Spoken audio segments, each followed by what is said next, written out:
Good evening, ladies and gentlemen. I welcome everyone to another session of Dialogue with Prof. Mandirukuni. Over the past several weeks, we have been laying the foundation of how valuable our African culture and originality is. As Africans, it's a matter of urgency that we change our institutions and systems to create the best possible African society which benefits our citizens today and tomorrow. It is against this background that we now move into the application of what we have been discussing into our daily lives. Tackling education was our first point of call.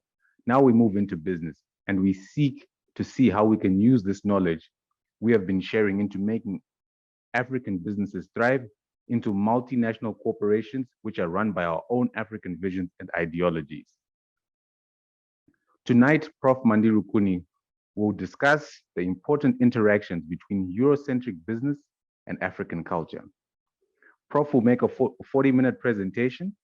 After his presentation, we will open up the floor for questions and contributions. For those joining us for the first time, please do like our Facebook page and our YouTube channel so that you can always get more content from this panel. Thank you. Welcome once again. Over to you, Prof. Oh, thank you so much, Kevin, for that introduction. And well, let me start off by making a prediction. The prediction is based on my basic layperson understanding of what has happened in my own lifetime when it comes to transforming our societies and economies. You know, I remember I was old enough by the late 1950s, early 60s, that everyone was making fun of Japan. Japan was producing all these funny little cars and gadgets and what have you. And Japanese products were a laughing stock, just like we used to laugh at Chinese products. And I remember by the 70s, people had stopped laughing. It was Japan who was now laughing. Even the Americans stopped laughing because the Japanese were decimating the American motor industry amongst other industries. So I would say started in the 50s, accelerated in the 60s. Between 1970 and 80, the whole industrialized world was now watching Japan as the next big thing. The same thing happened to China. Remember, in 1980, China was poorer than most African countries today. And, you know, you can go back and look, by 2000, we started seeing Chinese products all over the place. We were laughing at Chinese products for various reasons. And you know, by 2010, we stopped loving. The Chinese were here. The lesson for us Africans is that you have to be crazy. That's why I'm quite comfortable being crazy. And I'm going to make a crazy prediction for Africa. It's okay to be crazy and do things that people don't expect you to do on one major condition, and that is fully grasp and understand your serious gifts and competencies as a society. We look back at ourselves as Africans and say, what is the uniqueness, which is the main, what makes us unique that we can translate to everything that is life? You know, exploring, discovering, creating. That's where all this comes from. And my prediction is right now we are today in 2021. We are where China was in 1980, you know, and by 2030, we would have rediscovered who we are because we're already halfway down that road. We will, as Africans, in the area of business and industry, we will have figured out what it is that this whole series we have started is about, you know, really focusing on African business strategies that are going to take the world by a storm. So by 1930, we will be on the road because we'll have figured out how to unleash this potential as Africans, not just as small little countries that we are now, but as a collective onto the rest of the world. And I tell you, by 1940, everyone will stop laughing at Africa. We will be the next big thing after China. That's my prediction. The Japanese did it. Their uniqueness was Kaizen, continuous improvement, going back to basics of how do we continually improve who we are, what we do, and how we do. It's in their mythology. It's in their spirituality. The Chinese did it on meritocracy. They dropped the old, dated Chinese ideas of communes and blah blah, and realized no, it's not quite working. But neither were they going to go for straight Western style kind of democracy, capitalism, but they went for meritocracy. And from village all the way to cabinet and president or politburo, it's merit, merit, merit all the way. And the whole system works like a machine that it is today. So for us Africans, is this Ubuntu humanness thing, which we have to translate. That's our uniqueness. And over the last few sessions, we were nibbling away at it. Now we are zeroing on it on specifics, as Kevin was saying. And today is the opener of the 5 in the series. And I'm going to talk about basically how this double culture that African executives and business managers experience in running mostly what are Eurocentric businesses, and how this just draws us back, keeps us into the kind of dual economy. It never really grows, only a few businesses. Most people are still unemployed and the businesses are not growing. So over the last 3.5 decades, I've sat on all manner of boards, private sector, international, domestic, state-owned enterprises. And I've learned a lot about this issue. I've learned by doing, by seeing how some of our African cultural beliefs and values constantly clash in the corporate world with the Eurocentric notions of what good business leadership and management is. But this double culture has important implications on how we do business in Africa and why we are failing to do bigger business in Africa as Africans. So we continue to kind of just work on this culturalization, continue to try to be Europeans even in the way we do business. And it's not realistic that we have these Eurocentric businesses, whether they are foreign or local, but they are run on your European lines, when in actual fact, the majority of the employees are Africans, and practically the entire market is Africans. So we need to see an increasing leadership and management capacity that increasingly produce African lifestyle products and services to really jive and to really harmonize with African society. And it's important for Africa now that we massify the crafting of modern Afrocentric businesses that are pregnant with African organizational culture and in sync with our society. So all this takes me to the whole idea of where in Africa today, where the corporate image is suffering from this lack of, if you want, synchrony with society. If you look at let's just agree that for any enterprise, it is the most important thing is to increase our customer base, isn't it? And as we do that, we are relying on our employees, who are our basic constituent unit that produces And the employees work within an organizational culture, which is the kind of common code or value system that determines how we conduct ourselves, and that's shared amongst the employees.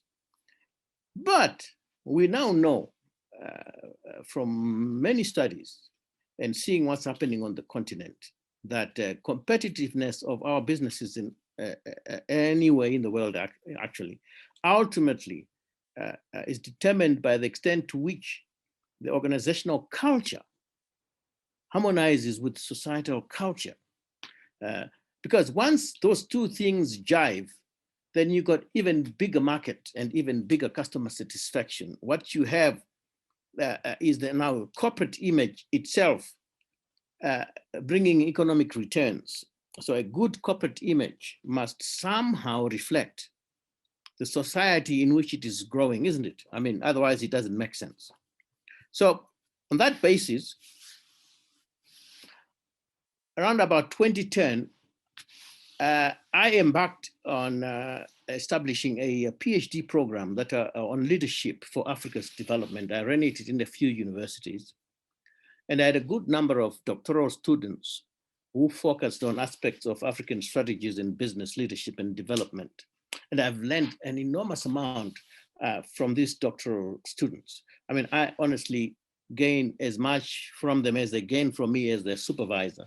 And I've applied some of these learnings in my work in the various boards that I sit on, businesses, family businesses that I own and run, and especially on governance issues and my governance roles and advisory services, which I'll talk about in the last session. So we now have a good grasp of these variances that occur between societal culture and organizational culture, and the impact these variances have on business leadership and management practices. And in this presentation here, I'm going to quote several studies, including really good data from one of my doctoral graduates, Dr. Clement Dengu, who graduated in 2014 with a fantastic PhD from NAST. So I'll quote some data from that study.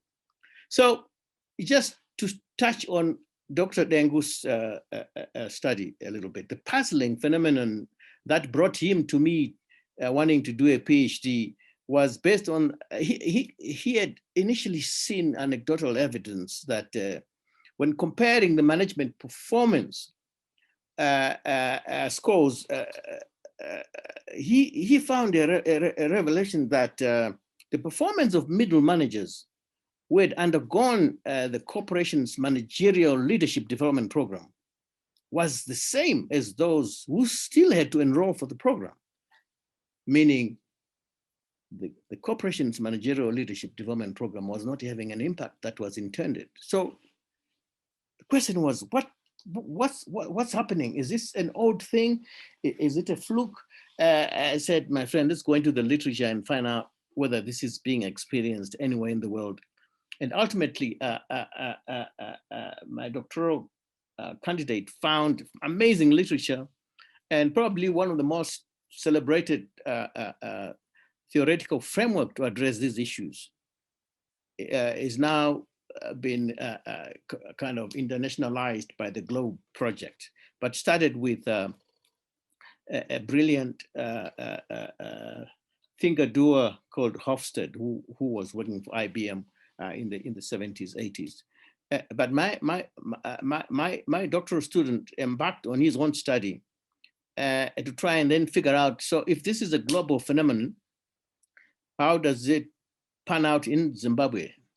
When we look at Zimbabwean society and its culture, and this fairly large corporation, its organizational culture. This is how that study happened. But I'll come to that study last. I'll go back to some of the bigger studies that have taken several countries at a time. And the Center for Creative Leadership carried out a research in 2010 on leadership competencies for managers in Africa, they actually focused on 3 parts of Africa: North Africa, where they took Egypt actually, and then Southern Africa, they took about 3, 4 countries, and West Africa took about 5, 6 countries. And this study threw some light on understanding the impact of this double culture by African executives, who are largely trained to rely on Western concepts in formal employment and business, but yet they will revert to their own societal culture, which is African, in managing their own family businesses and in dealing with community affairs. And if they are like me, definitely revert to my African cultural understanding of life and relationships in managing my own family businesses.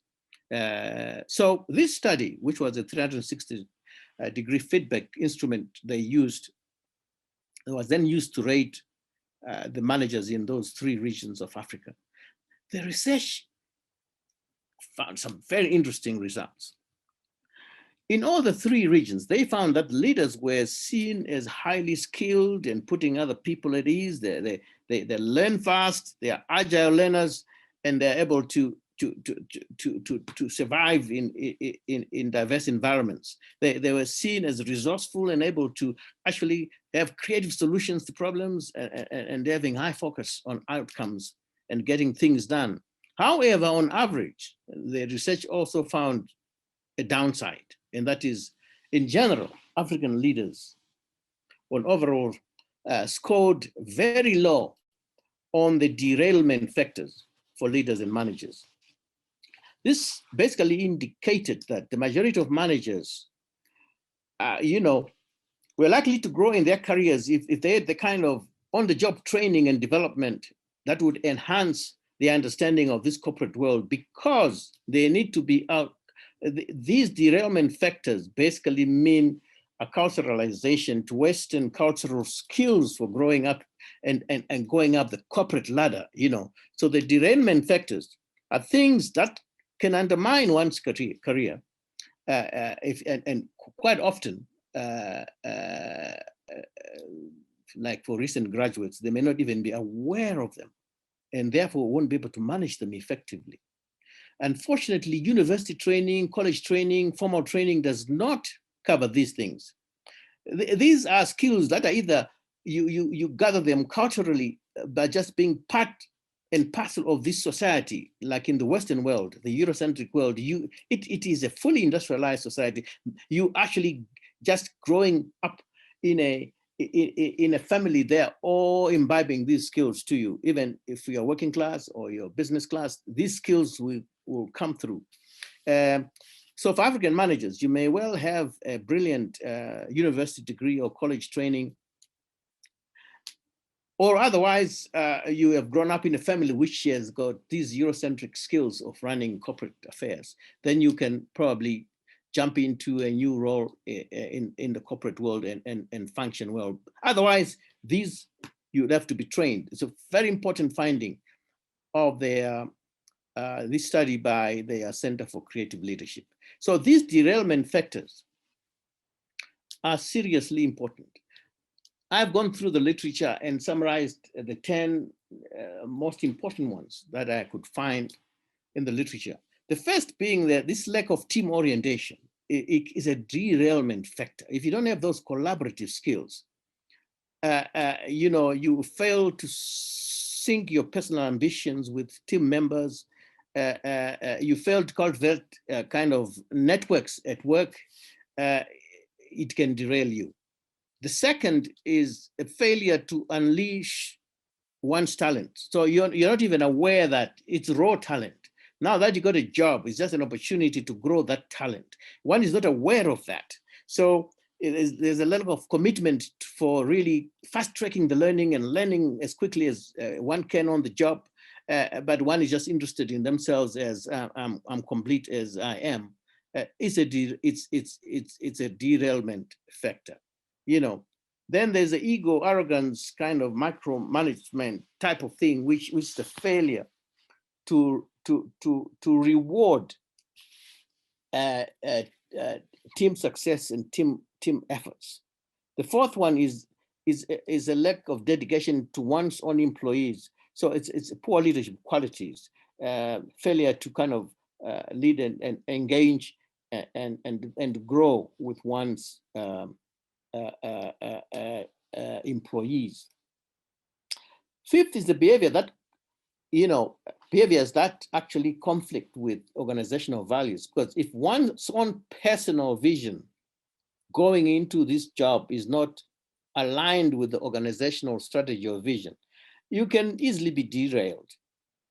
Six is just a failure to adapt, having lack of flexibility, inability to innovate and think on one's feet.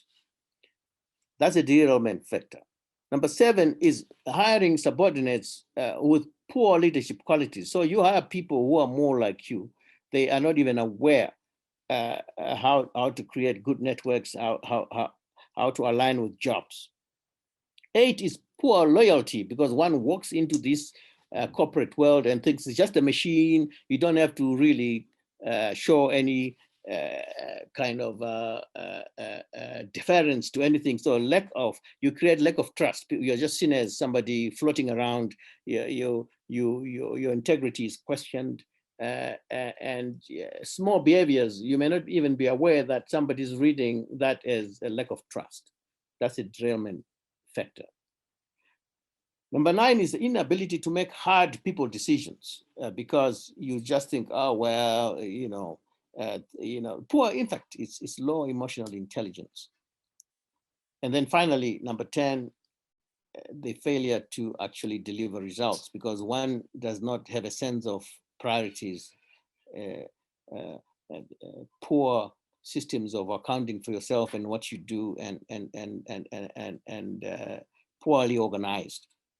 So the Center for for Leadership is confirmed my experiences and fears on these derailment factors, and that although African managers are working in Eurocentric organizations may have the capacity to be developed when they have some level of training, if it doesn't happen, they may actually be in trouble. But they would actually need on-the-job Eurocentric type training to cover these leadership derailment factors. Alternatively, which is the future that I'm talking about, is that managers already need to be trained right at the beginning on the African organizational cultural elements, taking into account the socioeconomic and cultural environment in which these African businesses are located. The other study that I want to go through with you today is the GLOBE study. The GLOBE study on sub-Saharan Africa, pretty important. And because Dr. Dengu's PhD thesis was based on the GROP methodology, you start hearing some of the things that will be important when I quote his data. But this GLOBE study showed that most African respondents wanted to see less power distance.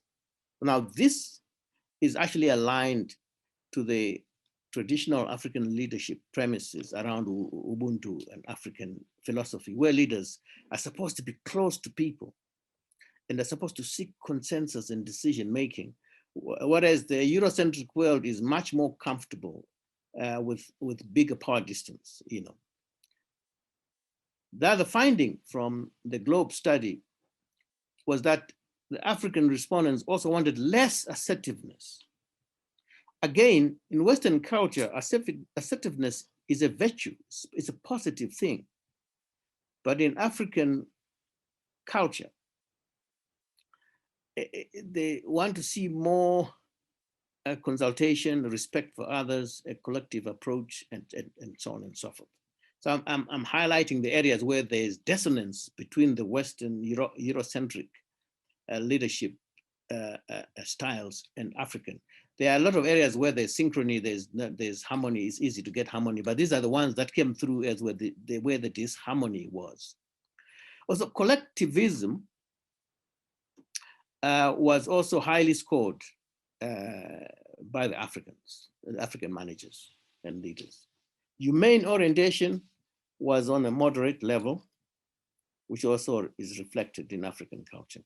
Uncertainty avoidance was moderate, although respondents indicated that they want to see more uncertainty avoidance to take care of limitations of our societies where governments are weak, the economies are weak, and so on. So I've looked at another paper, which was a very interesting paper by Christine Biggie and this guy, Lessem, where what came through actually was Love Mombig's experience working in this corporate.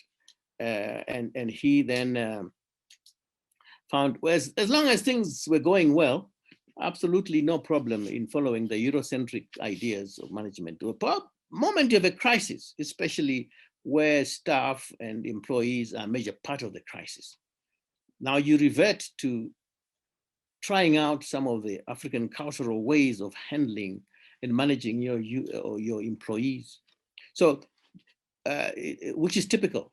As long as everything is going well, you are strong, you're happy, you are invincible. And the moment something major happens, you start calling your mother, you know. So the long and the short is management and leadership theories are not universal.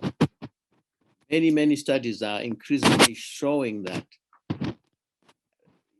beyond reasonable doubt, this wholesale adoption of Eurocentric management and leadership theories does not necessarily bring desired results all the time because of the societal differences.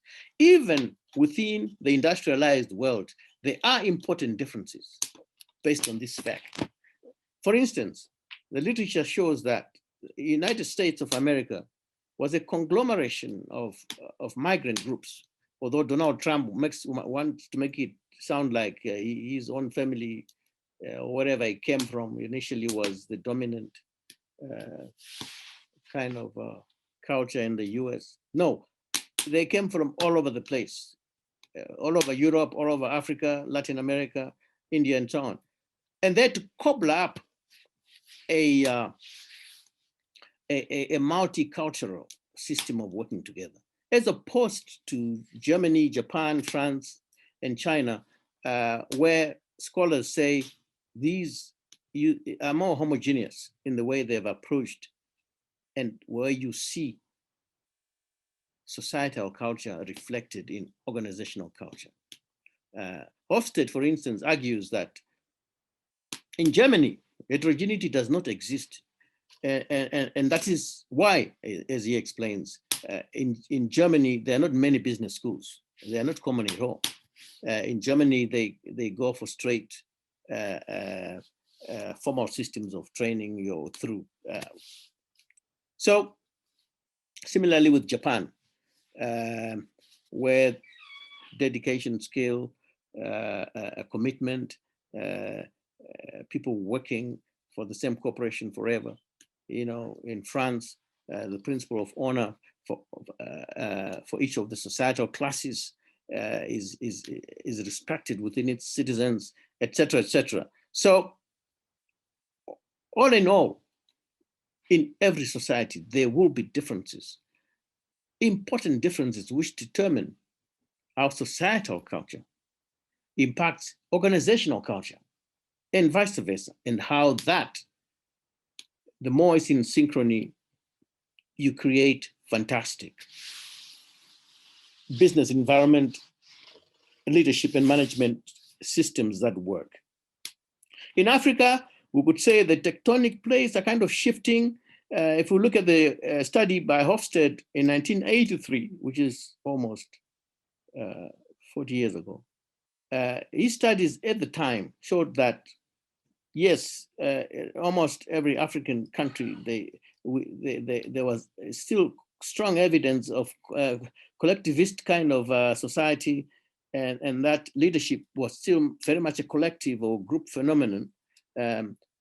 But we know over 40 years, situation has changed somewhat, you know, but when you look at what's happening, it has not changed that much. There's been some shift, but because Africa is still pretty much very unindustrialized, people in Africa still bring a lot of their traditional approach, which is loyalty to the job, provided that the employer returns the loyalty. See, this loyalty of the employee related to the loyalty of the employer is a big thing for Africans, because this is exactly why we belong to our clan groups. It's loyalty to our family and clan groups, and that family and clan group will be loyal to us. They will keep us. They will protect us, and that comes through even today in the way societal culture is reflected in organizational culture and vice versa. So, yeah, this gives me a turning point, therefore, to go into Clem Dengu's data. But the Globe Research Project is now expanded to so many countries. I think it's now almost every country in the world. Although Hofstede started off with 5 cultural dimensions that he was looked at, the Globe Project expanded it to 9. But anyway, before I go into that, I just wanted to talk a little bit about how societal culture influences organizational culture. Now, this is not extremely well. I haven't done sufficient research to be able to say confidently this is this, you know, but scholars have acknowledged that you know, these links do exist. However, there's also an evolutionary process for both the organizations and society. And those links usually are located or determined or influenced by factors such as the nature of competition in the society or in the economy, the kind of environment for business, the nature and types of businesses also affect, and labor-related issues also and laws also affect. And I'm citing a study by Dixon, 2004, which then classifies all those factors into 3, what he calls society effects, then industry effects, and society by industry effects. But societal effects are exemplified by societies that have low individualism. You know, the theory of individualism that is posted in the Western world is that the greater the wealth of a nation, the more industrialized it is, the more individualistic it is. And the less industrialized, the more collectivist, which has got strong elements of truth, and why societal effects are still kind of important in Africa as compared to the Western world. But even in Africa, the industry effects will cut through even the societal cultural effects, because some of the industries, such as tourism, which brings in people from other parts of the world into your own country, beverage manufacturing, banking, transport, they will have their own regulatory demands and code of conducts that will actually impact on both societal and organizational culture. Then you got the combination, the society-industry interactions, which arise when a specific industry globalizes and is then enacted differently across different nations. And as that happens in different nations, it will have different impacts, because it then either jives or clashes with whatever important variables there, such as ownership structures of businesses, whether they are privately owned businesses or they're state-owned enterprises, the legislation that is applicable, et cetera, et cetera.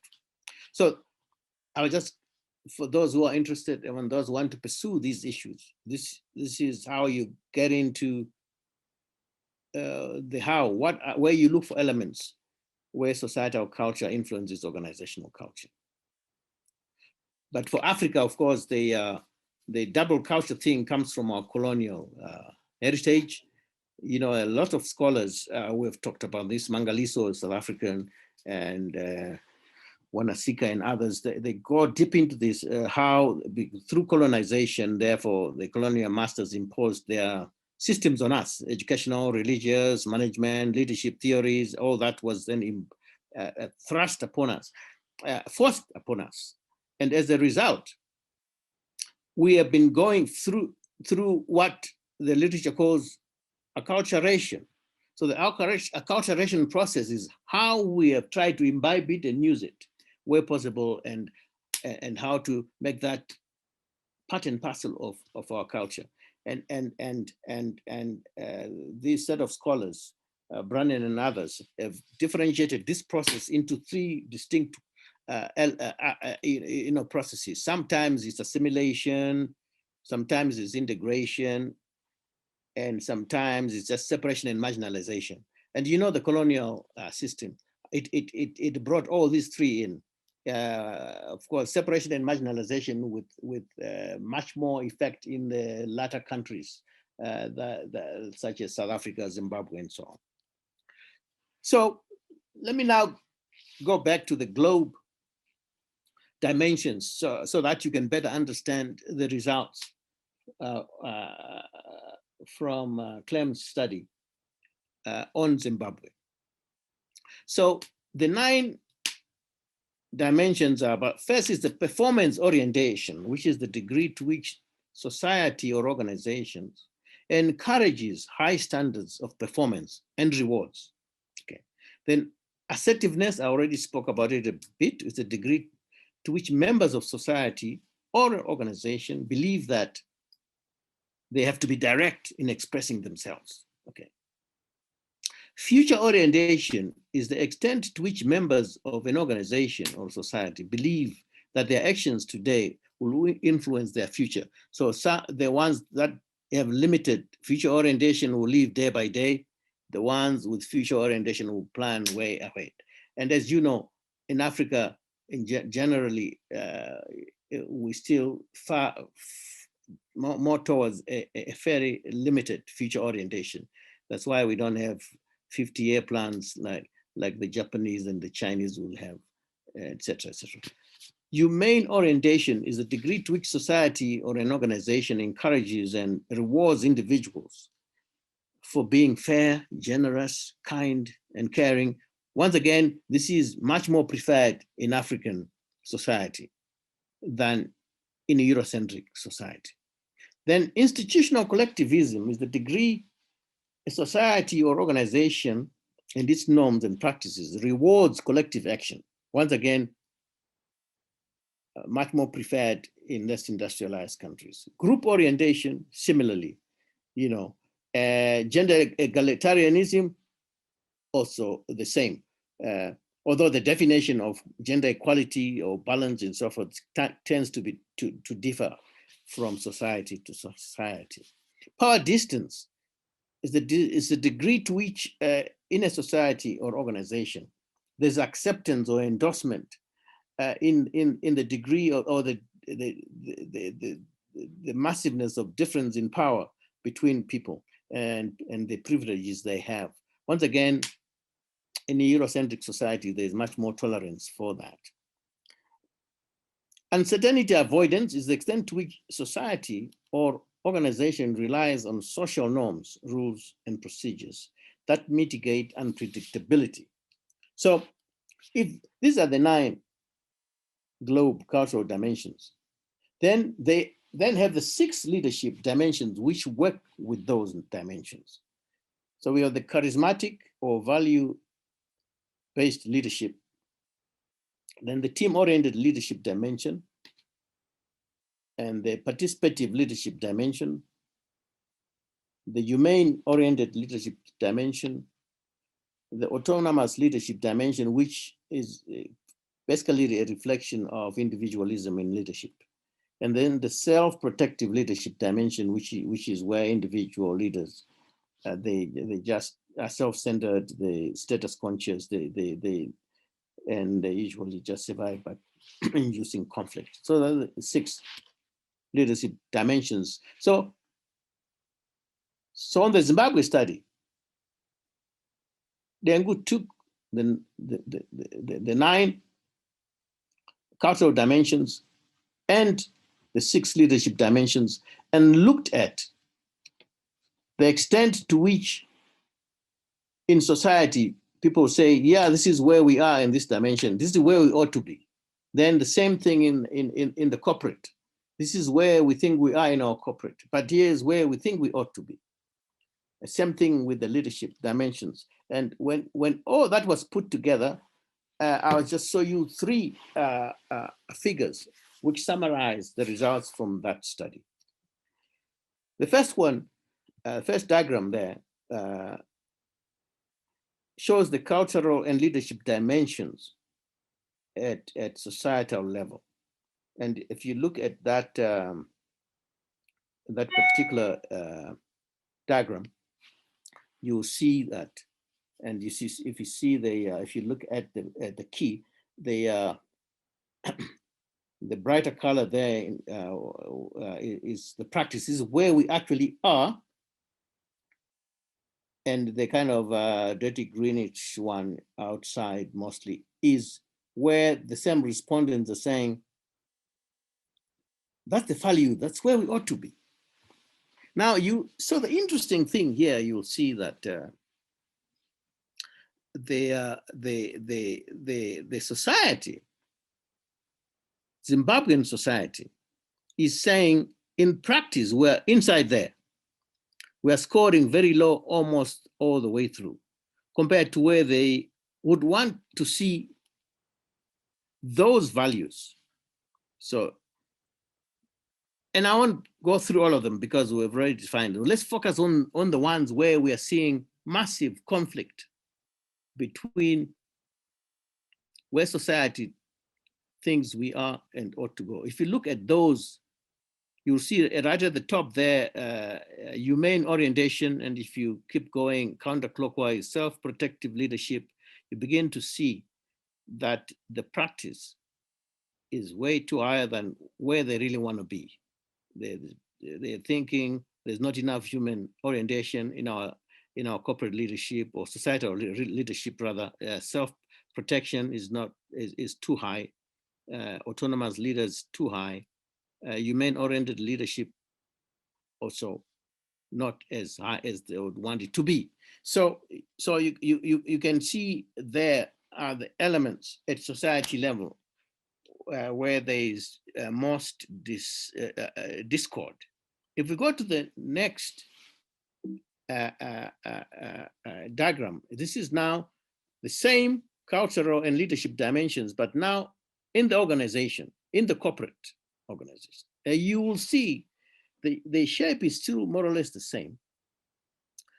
But within the corporate, the response is that Dengu got a bit narrower in distance than the societal ones. There's shorter distance between what's being practiced and where people want to go. But you will see, once again, it's the same areas where societal culture in Africa is so different from the Western culture that you see the biggest discord. Once again, human orientation, self-protective leadership, autonomous leadership, human oriented, all that is showing more discord. And then the final diagram, you'll now see that he pulls together the cultural and leadership dimensions, both organizational versus societal. Where are we in practice? And you can see that the organizational culture generally is kind of like we're doing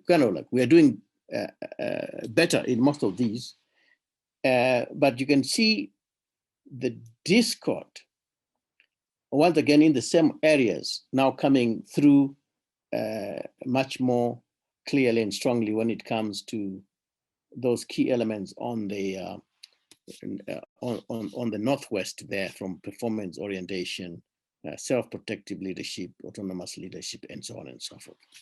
So this basically tells us, in conclusion, where we need to go. So what I'm going to say now is really just my thoughts.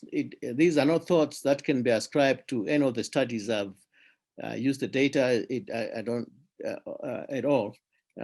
including Dr. Dengu. It's not, this is just me now and my colleagues at DWP saying, this is why we need a series on African strategies in business leadership.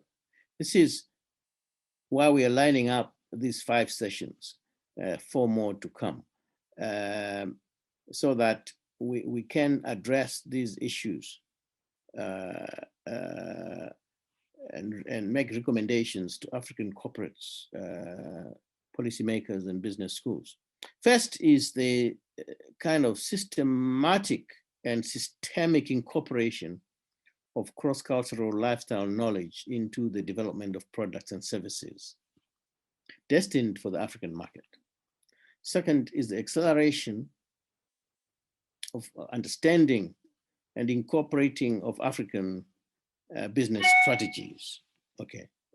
Thirdly, is retraining the human resources managers and executives on the impact of African values on Western HR practices.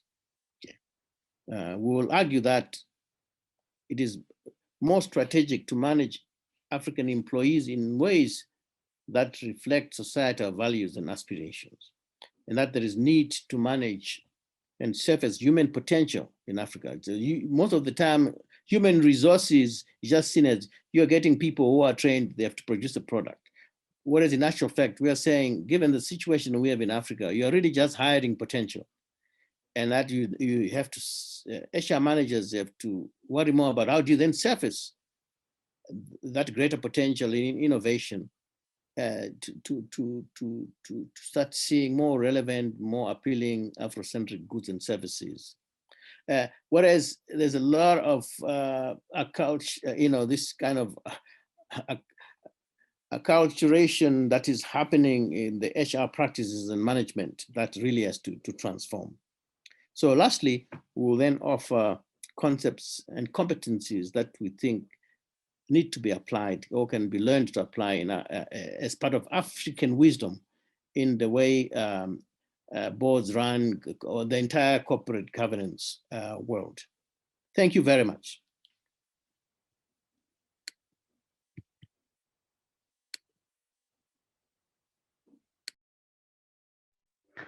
Thank you very much, Prof, for that insightful presentation. I now open up the mic for anyone who's got a question or contribution. Please use the hand reaction emoji and we'll unmute your mic. Thank you.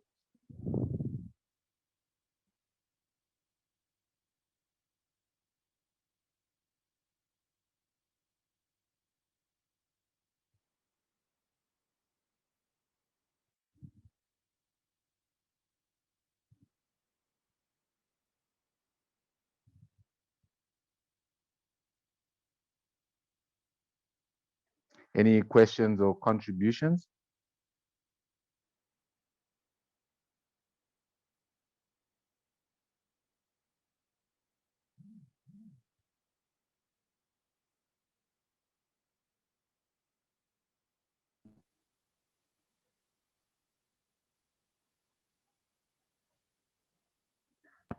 Cynthia?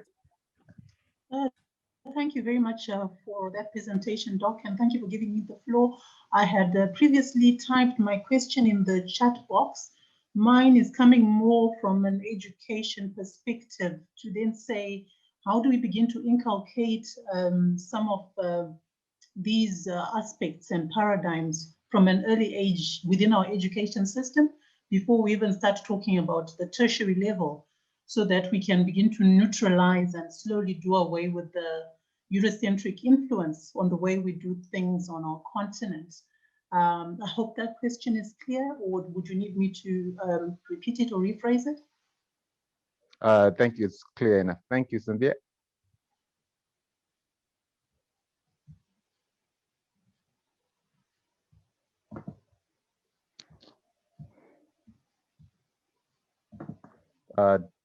Dr. Mtetwa?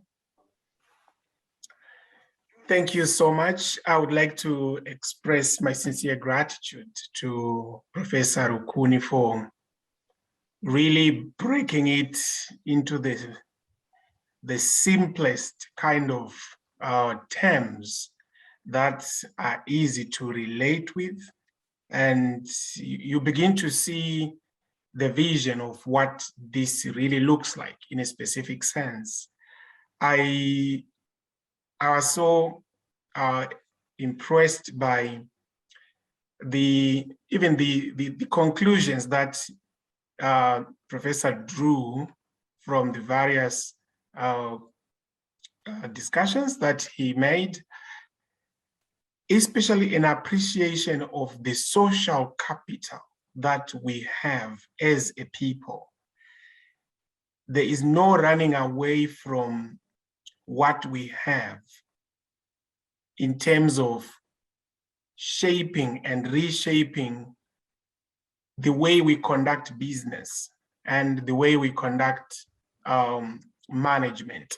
So mine is a comment really to say that that level where we begin to draw from the rich indigenous African philosophies and concepts that we have already, and allow them to shape the way we think and the way we make business. I think that is something that will give us, it's a new direction on its own, but it will also give us the impetus or the speed or the mileage to go in that direction. So mine is a comment, and I really appreciate this introductory talk. Thank you so much, Prof. Thank you very much, Doc. Dr. Hungwe.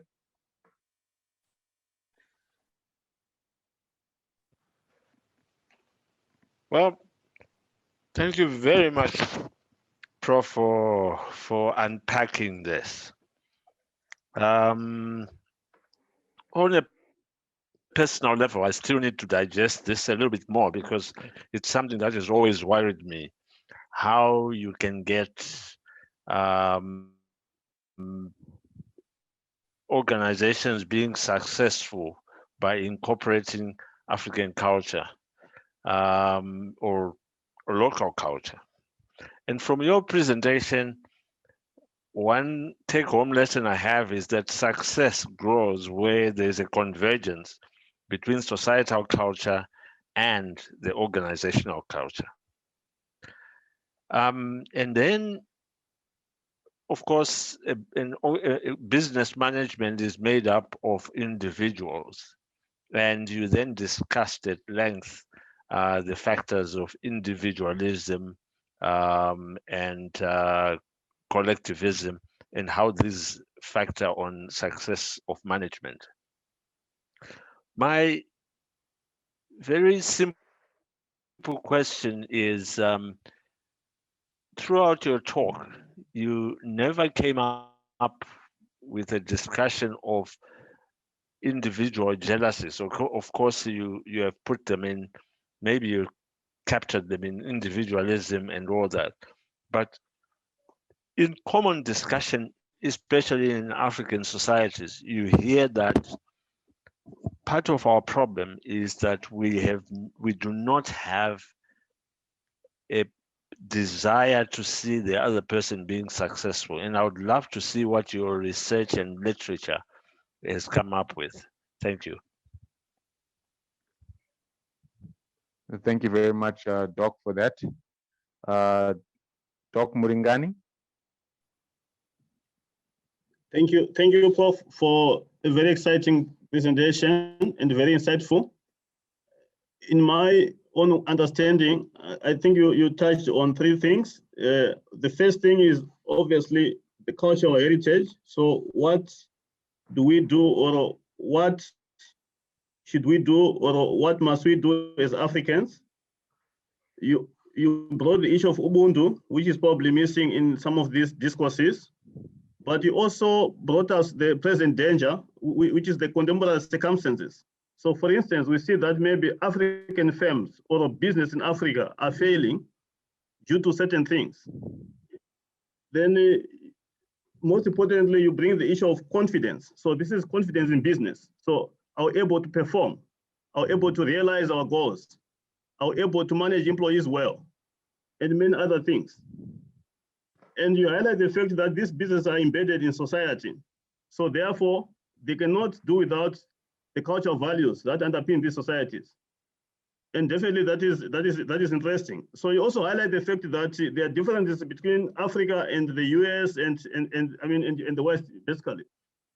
So one of the things I find interesting is that a Frenchman observing America at the turn of the 19th century, and his name was Alex de Tocqueville. And he was saying that in America, as unlike in Europe, looking at France, you saw that there was civic action, people were united, there was some sense of collectiveness, which obviously has changed over time. And I suspect that even in Africa, with a sense of collectiveness, which unfortunately has changed over time due to colonialism and other things. But obviously as Africans, we have at one time spent more time protesting against these elements, instead of prophesying as we are doing now about the future and what we must do. So my question is, you have made clear recommendations for business.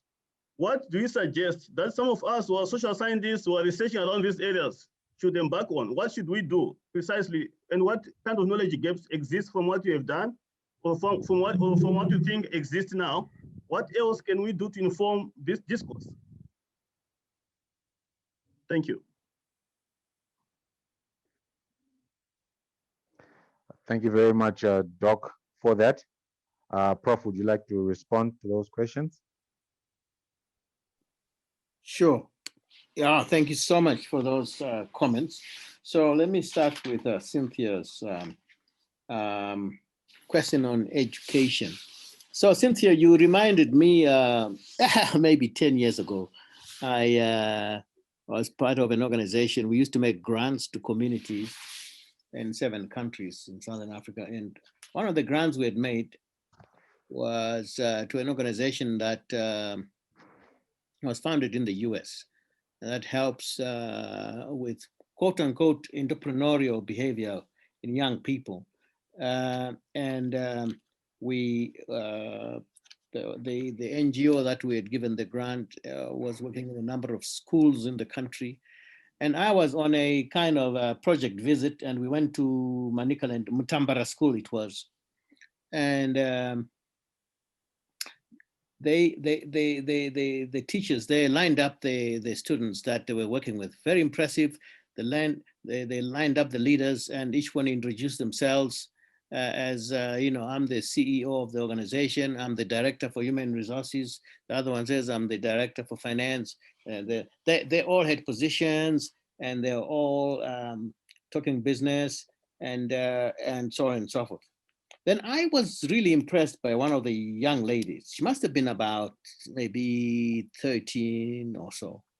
Very sharp young lady. So at break time, we were chatting to these youngsters, and I pulled her aside and said, wow, I was quite impressed with your talk. So I asked her, where did you get this entrepreneurial spirit? You really have it. Where did you get it from? Then she says, well, I got it from my teachers. My teachers are the ones who taught me all these things. Then I said, no, I don't think so. Let's try again, because I really don't. She says, yeah, exactly. I got it from my teachers. So I then asked her the question, okay, so what does your mother do? Then she says, my mother does nothing. She doesn't do anything. I said, what? She says, no, she's just at home. She doesn't do anything. So I said to her, but who pays your school fees? I don't know of any African woman who is doing nothing. You can't be telling the truth. Who pays your school fees? Where does the money come from?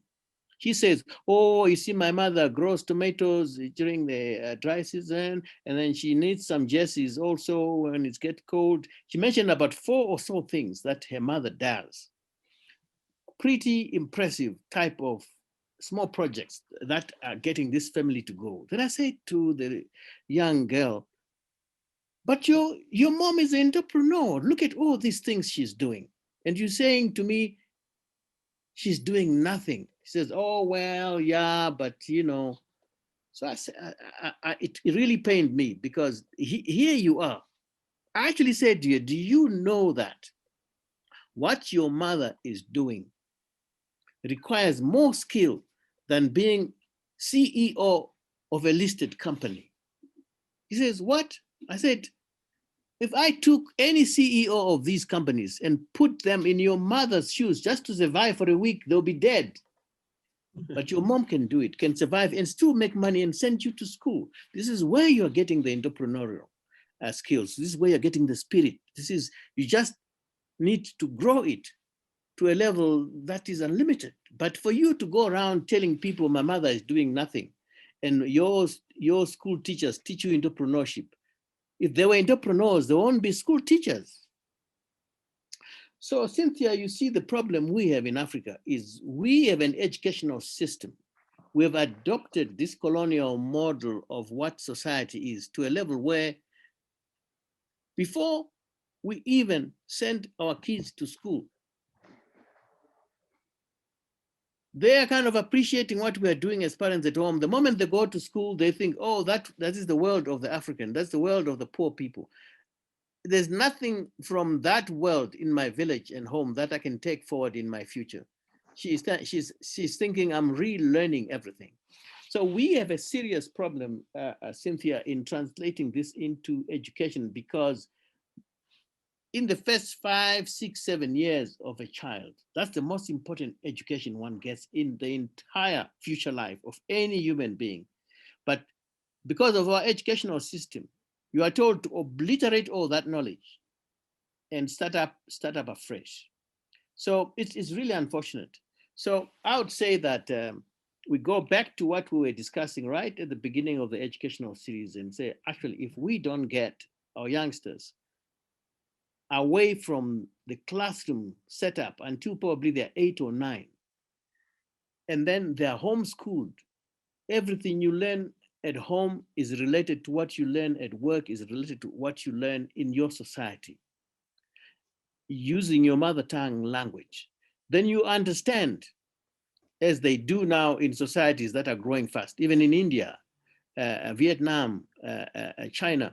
Now they know that when you are growing in your family and you grow tomatoes or you're knitting jerseys, that's business, that's proto industry. You are now at the lower echelons of industrial transformation.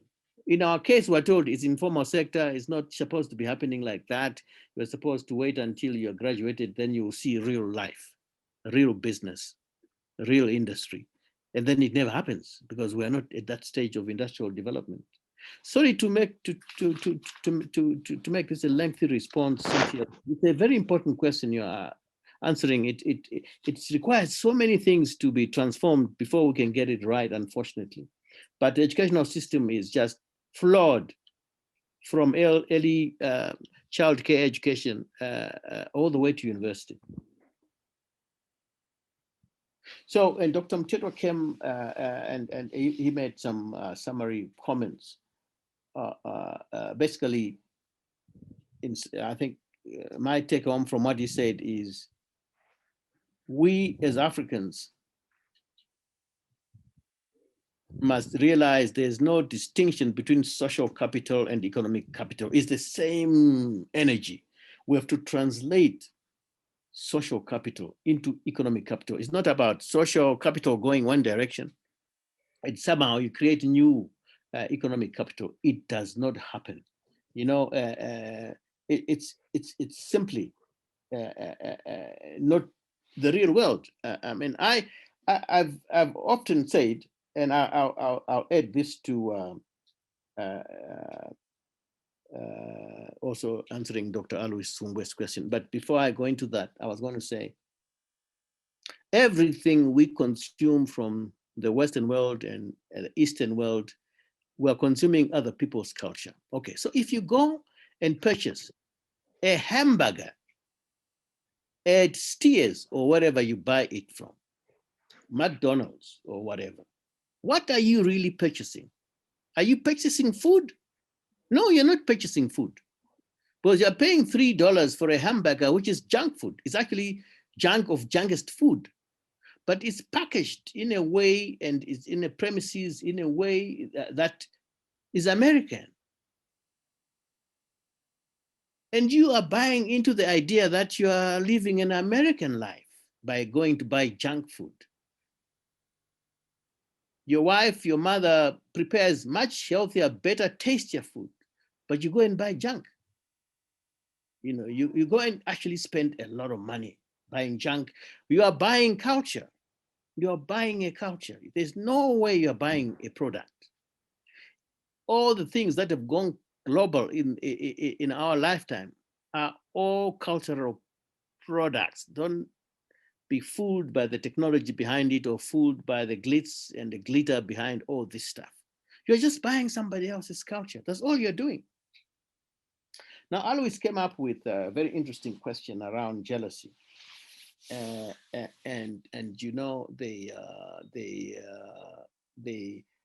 I would answer this question in two parts. I do agree with the general finding of studies that the greater the wealth and industrialization of a nation, the greater the levels of individualism. And that the less industrialized, the more we see collectivism. So the issues, if we translate jealousy to its technical components, which is what I always prefer to do, so that we are not stuck with the moralistic aspects and judgmental aspects, but where does it come from within the African culture? I would say it's very simple to analyze for me in African setting. So the African Ubuntu philosophy to me revolves around three mutualities, things that happen mutually. So number one, mutual respect. So if in a group or organization or family, or you have mutual respect, then you generate the second element, which is mutual benefit. Everybody benefits. You know exactly how you're going to benefit from this relationship. You know exactly how you're going to benefit. Each individual is part of a system where you respect each other and you all benefit in certain ways.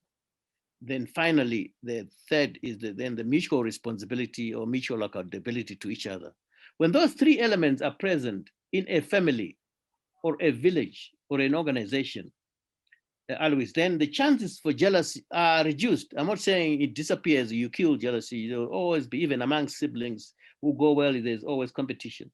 But jealousy in African sense, to me, translates technically to, I don't know whether I'm being respected. I don't know whether I am mutually benefit like everybody else. I don't know whether I'm even part of the process of being accountable to each other.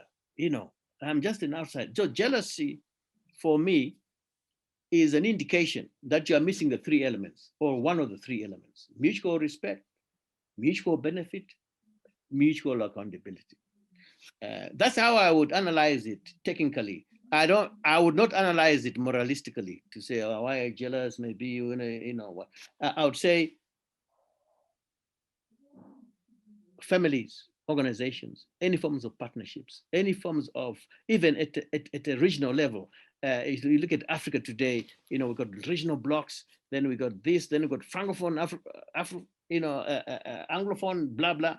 If you look at the jealousies that happen, they usually surface because somehow, somewhere, either people or a group of countries or a country feels, I'm not being respected. I'm not also benefiting like others. As you know, oh, I'm not even part of the responsibility accountability system. So that would be my response to that. And then finally, we had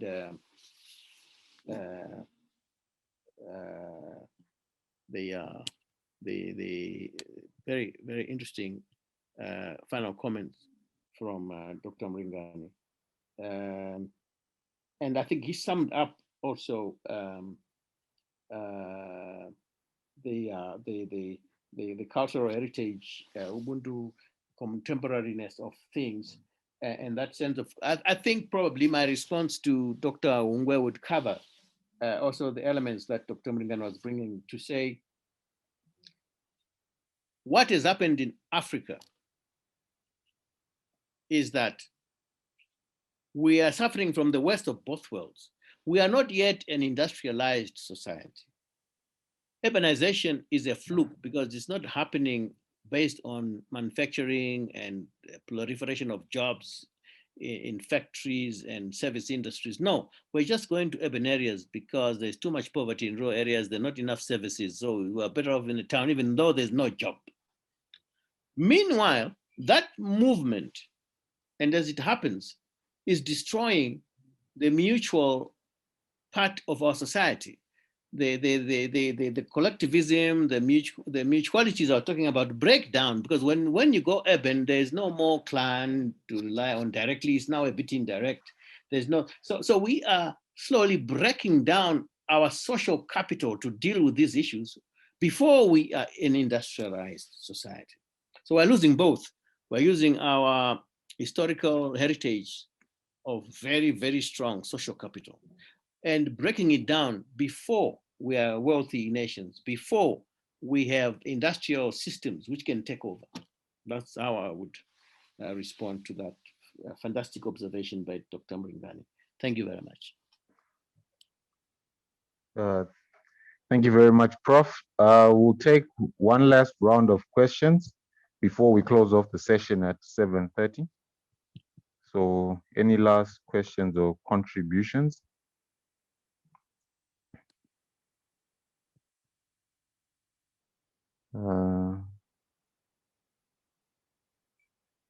There's a message in the inbox from Cynthia. Thank you for that comprehensive, practical and relevant response, Prof. We need to look at the role of the family institution and society at large in the African community. Social capital has to be translated into economic capital if we're going to have sustainable solutions. That's a contribution from Cynthia. Also from Dr. Mtetwa, I am thankful for the way Prof has put it. Social capital is economic capital, and all goods and services we buy and consume are simply cultural commodities. We are buying and consuming somebody's culture. Those are contributions there. I agree with those. Yeah, so any more questions or contributions?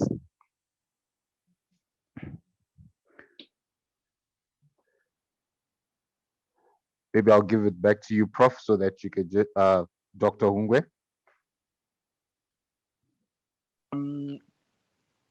I'm just curious to see what organizations, what kind of organizations Dr. Dengu studied. Because one of my personal curiosities as I've become older and looked around has been to look at some of those early African entrepreneurs who really broke the glass ceiling to set up what were really impressive businesses, like the old bus operators, Super Buses, Matambanadzo and Chingaira or whatever. And they, for various reasons, and I'm not here to analyze how they sort of died, but I would be curious to know what sort of businesses Dr. Dengu studied and whether anybody has tried to unpack the performance of those old entrepreneurs and how they succeeded and failed, to try and draw some lessons for us for the future. Thank you. Thank you, Dr. Hungwe. Anyone else?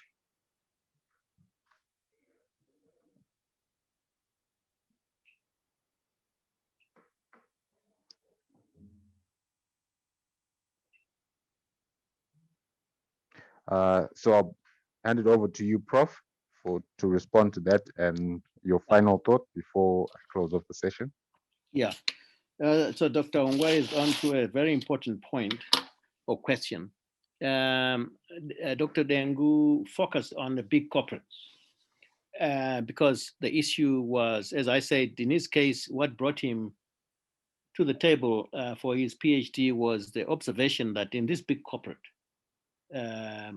managers who had been trained, lots of money spent and days at the hotels and what have you undergoing this leadership managerial training. Then when they are assessed down the road, their performance is not different from those who had not gone for the training. That's what stimulated his PhD research in the big corporates. And therefore then beginning to find out after the initial literature review that actually this is a common thing across the world when societal culture is not synchronized with organizational culture and vice versa. That's how that study happened. So he did not look at the indigenous business people at all. He was more into the big Western style corporates. That's what his study was. I had another student in Bulawayo who actually looked at what Dr. Ongwe is talking about and looking at the sustainability of those businesses. That was the angle that he looked at. Also came up with very, very interesting results. So as Dr. Ongwe implied, you got brilliant entrepreneurs who have started these businesses. And his findings were that the major failure of most of the businesses were with the succession aspect. And the succession aspect, it turns out, was a huge problem, inheritance and so on. And the reason is, once again, precisely because all the laws that govern succession and inheritance of properties and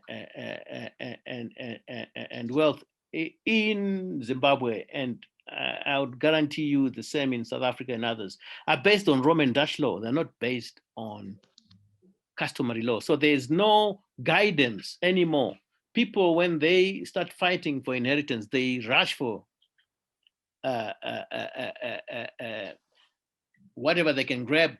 They no longer rely on the traditional. They're neither interested in the customary approach or the Roman Dutch. They're looking at which one gives me my chance of grabbing something. So to just hit on that point a bit more, Dr. Ongwe, if you like that. So when it comes to African forms of property inheritance, the general principle of philosophy or value is that one does not inherit property in African setting. You first inherit responsibilities. So when I die, they will say, oh, he's dead. Who's going to be the father of the family? They go to my eldest son and say, you are now the father of the family. It does not mean to say you're going to inherit the property. You inherit responsibilities left by the father. You're now the father figure.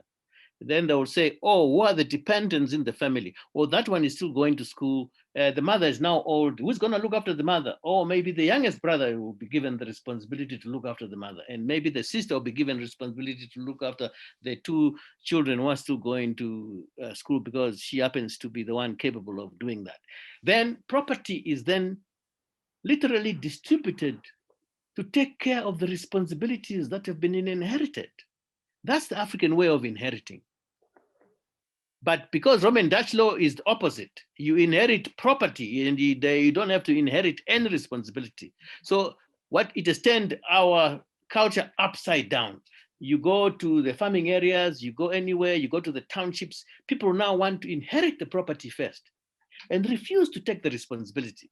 So you're taking the worst of both worlds. The father has done well, extremely well. The mother did well. They build those businesses you're talking about, the bus operators, the ones who build all these shops and so on. 90% of them would go down the drain because they were not able to either use the cultural forms of inheritance, where the business is supposed to look after all the dependent people, as opposed to inheriting property. People inherit responsibility first.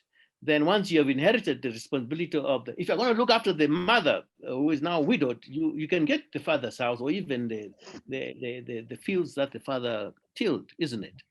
But today, all that's gone. And you know where it comes from, Dr. Ongwe? It comes from English common law, because when we were colonized by the British in the 1880s, 90s, it was Victorian period.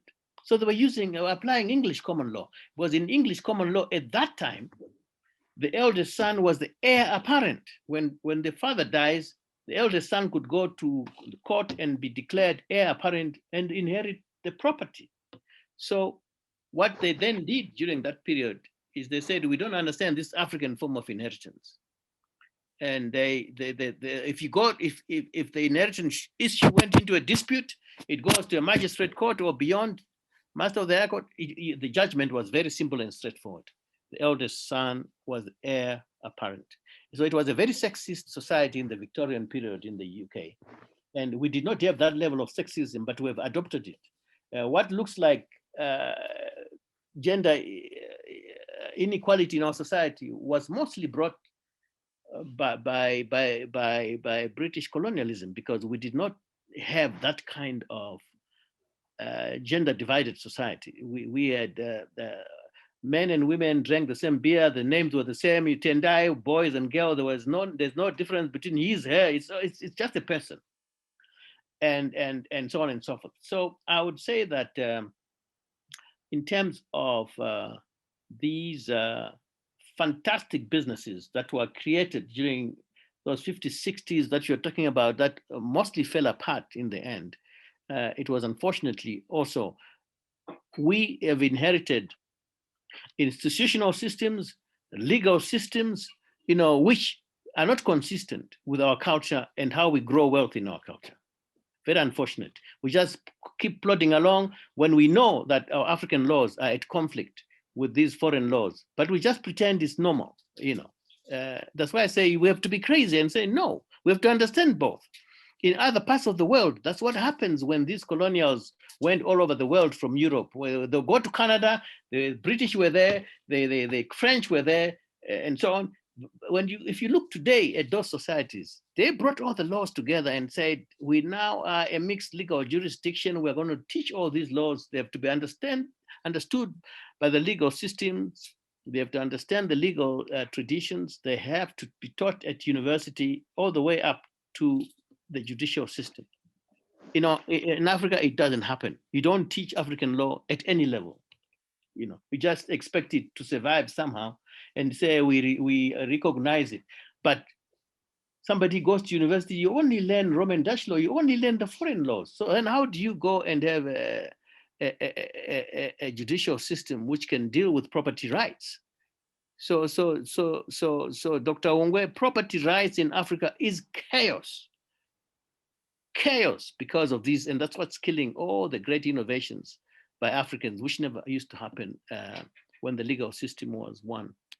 Okay, so my final comment would just say, I really am delighted to have made this presentation and have this conversation. And we're going to continue next week for the next 4 weeks, actually. And we'll then be bringing in more panelists as we go, now that we have opened it up. And I look forward to the next session. Thank you very much.